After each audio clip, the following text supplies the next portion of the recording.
Bonjour, vous écoutez Emporté par la foule, l'émission de Dialogue RCF consacrée à l'économie et à la finance participative, émission réalisée avec Finance et Conseil Méditerranée et Pop Finance.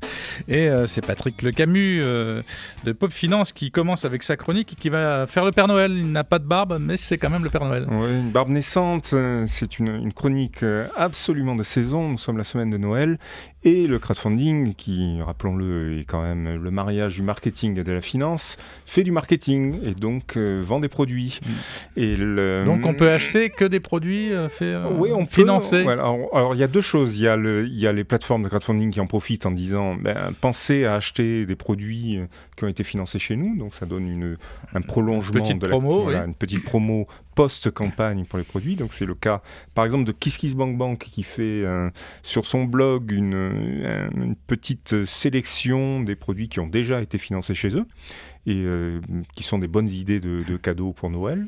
Et puis, on peut avoir également sur Good Morning Crowdfunding qui a fait un partenariat avec Fundy. Fundy, on en avait parlé il y a quelques mois. Ouais, pour ceux qui n'ont pas suivi. Alors, c'est un magasin en ligne qui, justement, propose de retrouver sur leur site de vente en ligne les produits qui ont été financés par la foule. Par la foule, voilà.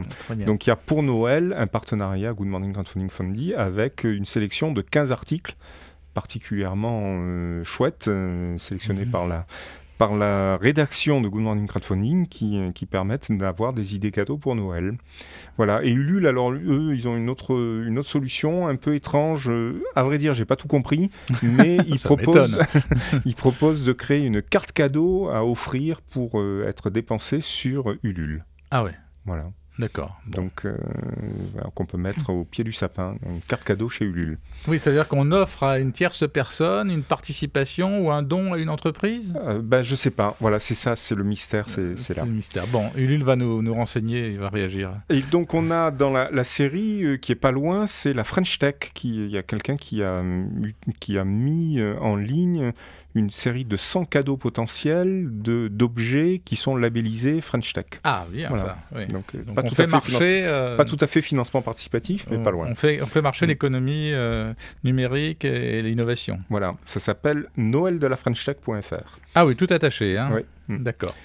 Et donc, j'ai sélectionné moi-même. Ah, il a fait son shopping. Oui, parmi tous les articles proposés, soit sur KissKiss, soit sur Good Morning Crowdfunding et Fundy, une série d'articles à vous proposer. Et donc, il y a, pour commencer, les lunettes en bois, des montures en bois qui ont été financées sur KissKissBankBank. Du noyer. C'est du noyer, oui. Issu de forêts gérées éco-responsables. Oui, absolument.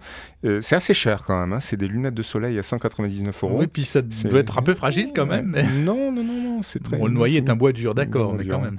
Voilà, donc... 199 €. Bon, c'est très original. On a déjà fait chauffer la carte bleue. Made in France, bien sûr. Voilà, puis il y a le Bionic Bird. Alors, Bionic Bird, c'est un mélange de drone et biomimétique, un drone biomimétique. C'est-à-dire que ça ressemble à un oiseau, ça vole comme un oiseau en battant des ailes, et c'est pilotable par smartphone.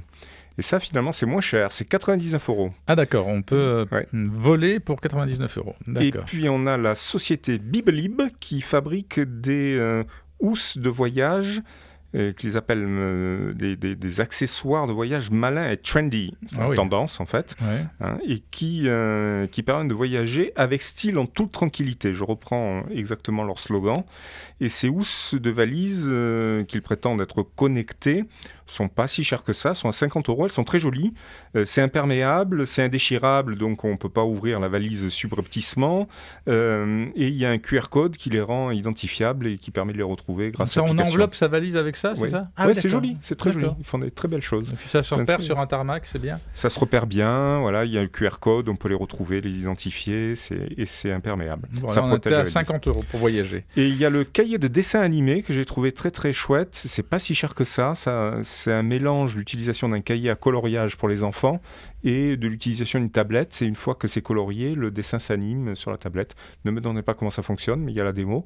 Et c'est pas très cher, c'est de 8 à 18 € suivant les cahiers. Ça mérite d'être testé. Voilà, ça c'est pour les enfants. Et on a, très écolo, on a le NoCity qui fabrique des bacs pour de la plantation urbaine, de telle manière à ce que nous, urbains, nous puissions planter des fruits, des légumes, des herbes médicinales ou aromatiques, Et là, ce sont des bacs très très pratiques, adaptés à ça, qu'on peut mettre sur sa terrasse, bon, ça, sur c'est un quand même toit. cher pour le balcon, hein. 149 non, euros. C'est des gros bacs quand même. Hein, d'accord. Oui, alors donc de 150 à 270 euros. Ouais. Et c'est adapté à la culture utile en ville. Bien, on retrouve tout ça sur notre page Facebook, bien sûr, et pour avoir les références de tout ce marché de Noël qui a été fait par Patrick Lecamus. Sur l'agenda, qu'est-ce qu'on retient ? Alors, les petites news, il y a Financement Participatif France, qui est l'association qui regroupe les professionnels crowdfunding, une des deux associations la plus importante qui regroupe les plateformes françaises, qui a lancé un sondage auprès de nous, auprès des citoyens, pour essayer de comprendre quelles sont leurs attentes à l'égard du crowdfunding.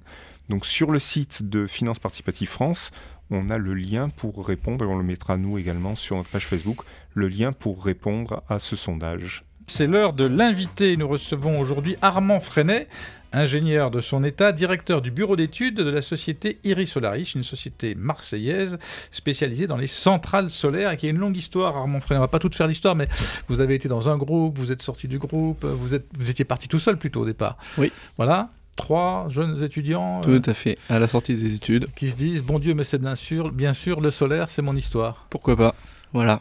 Et le solaire photovoltaïque. Exactement. Les ingénieurs, ils préfèrent en général. On est ingénieur informaticien quand même à la base, donc voilà. C'était un peu quand même décalé avec ce qu'on faisait au début, mais déjà intéressé par les énergies renouvelables. Beaucoup d'entrain aussi entre nous, parce qu'on était déjà très actifs dans les associations, dans les écoles, etc. Donc ça s'est fait un peu naturellement de vouloir créer quelque chose entre amis, un peu comme beaucoup de gens en fait à la sortie de ses études et de voler de ses propres ailes. Donc là, vous avez été un moment indépendant, vous avez rejoint le groupe Altergis. Oui, c'est ça. En 2013. En 2013, et le groupe Altergis ayant été repris par Veolia, vous avez dit, ou Veolia a dit, c'est pas notre histoire, il faut qu'on se sépare. D'un commun accord. D'un commun accord, voilà. C'est mieux comme ça. Et là, vous avez 2 grands projets de développement, dans le photovoltaïque toujours, sur un mode de développement spécifique dans le monde agricole. Alors, c'est pas un nouveau projet pour moi, parce que c'est des choses qu'on fait déjà depuis pas mal d'années.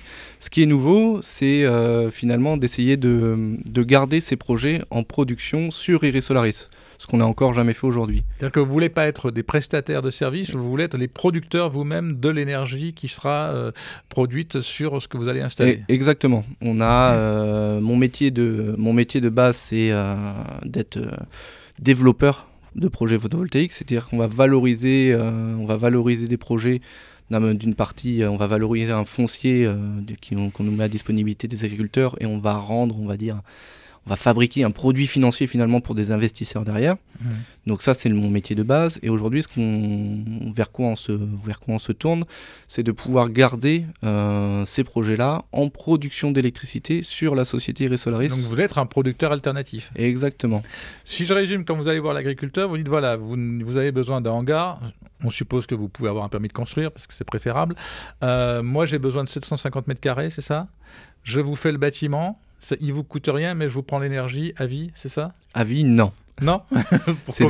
C'est un système de, comme vous le dites, de bail. C'est-à-dire qu'on a un droit, l'agriculteur nous confère un droit d'occupation pendant 30 ans sur son terrain. D'accord. Et en contrepartie, on va lui mettre à disposition un outil de travail qui est dans ce cas-là Là, ça lui coûte rien. Un bâtiment agricole. Ça lui coûte rien. Enfin, ça lui coûte quand même parce qu'il faut qu'il aménage son bâtiment, qu'il nous aménage les accès, etc. Mais c'est par rapport au projet de chacun. La construction, c'est vous. Exactement. D'accord. Donc ça fait le kit un petit peu pour l'agriculteur qui veut se développer.